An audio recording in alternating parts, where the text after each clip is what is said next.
Aký hlboký je v skutočnosti náš oceán?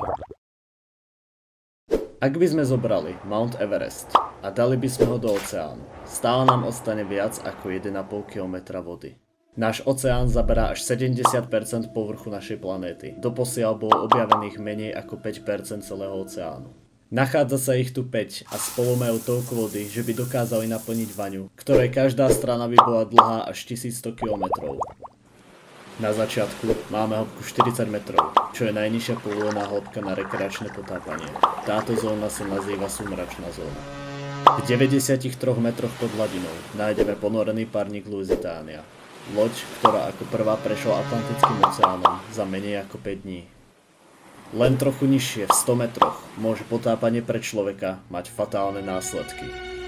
No ani to nezastavilo potápača menom Herbert Nish, ktorý prekonal rekord v potápaní na jeden dých do neuveriteľnej hĺbky až 214 metrov. Ďalší svetový rekord dosiahnutý v hĺbke 332 metrov mužom menom Ahmed Gabr, ktorý keby plával hlbšie o ďalších 48 metrov, tak by dosiahol výšku Empire State Building.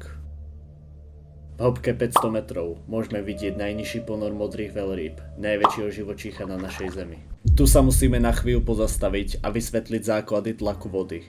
Tlak v hĺbke 535 metrov je pre človeka ekvivalentom polárneho medveďa, ktorý balansuje na dvojebrovke. O pár stoviek metrov nižšie, presnejšie 830 metrov hlboko, by bola výška budovy Burj Khalifa v Dubaji, najvyššia budova na našej Zemi.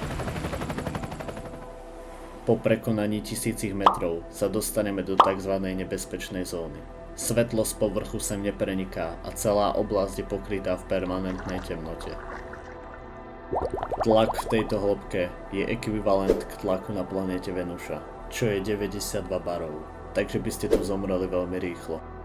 Zároveň sa tu stretnete s nebezpečným druhom chobotnice kalmarom obrovským, teda ak vás tlak ešte nezabil. V hĺbke 1829 metrov by sme dosiahli najnižší bod Grand Canyonu. Keby sme do naliali vodu zo všetkých riek na svete, stále by sme ho naplnili len do polovice. V hĺbke 2000 metrov sa začneme stretávať s viac hrôzostrašnými tvormi, ako napríklad pásovkou čiernou. Žalúdok tohto tvora mu nedovoluje vyžarovať svetlo, to znamená, že ho možno vidieť len pomocou baterky.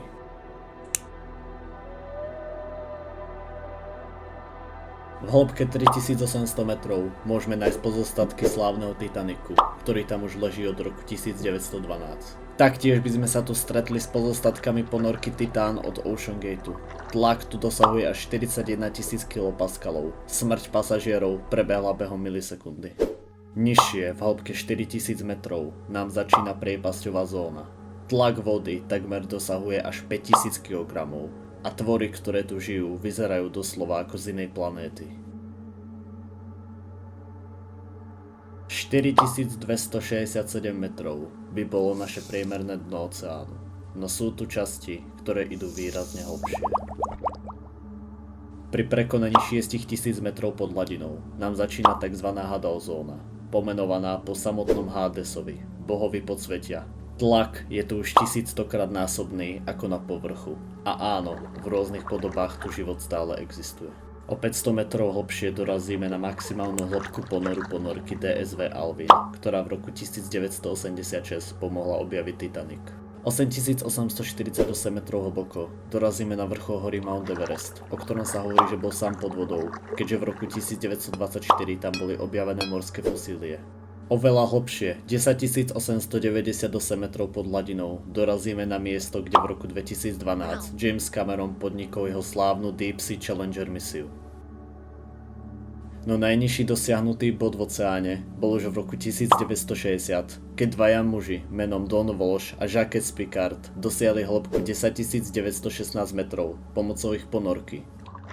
Trvalo im to 5 hodín, kým sa dostali na dno, na ktorom boli len 20 minút, než im prasklo okno a oni sa museli vrátiť späť na povrch.